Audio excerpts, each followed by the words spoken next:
ఓం నమః శివాయ. మహాదేవుడిని భక్తితో ఆరాధిస్తే చిన్న సమర్పణ కూడా మహాఫలితాన్ని ఇస్తుంది. శివుడికి అత్యంత ప్రియమైన 8 పవిత్ర సమర్పణలు. నేను బిల్వదళం 3 ఆకులతో త్రినేత్రుడిని స్మరింపజేస్తాను. నన్ను సమర్పిస్తే పాపాలు కరిగిపోతాయి, భక్తి పెరుగుతుంది. నేను ధత్తూర పుష్పం, హాలాహల విషాన్ని తాగిన శివుడికి గుర్తుగా సమర్పిస్తారు. దుష్టశక్తులు దూరమవుతాయి, శత్రుదోషాలు శాంతిస్తాయి. నేను భాంగ్, యోగేశ్వరుడైన శివుడి వైరాగ్యానికి ప్రతీకను. నన్ను సమర్పిస్తే మనసుకు శాంతి, తపస్సుకు శక్తి లభిస్తుంది.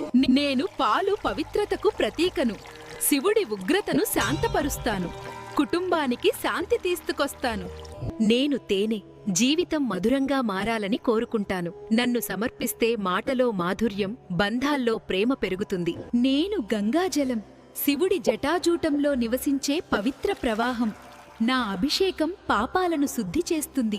నేను తెల్ల పుష్పం, పవిత్రతకు ప్రతీకను. శివుడి నిరాహంకార స్వభావాన్ని ప్రతిబింబిస్తాను. నేను కొబ్బరికాయ అహంకారాన్ని విరిచే సమర్పణను. లోపలి శుద్ధి, భక్తి నిజస్వరూపం. మేమంతా చిన్న సమర్పణలమే, కాని భక్తితో సమర్పిస్తే మహాదేవుడు ప్రసన్నుడవుతాడు.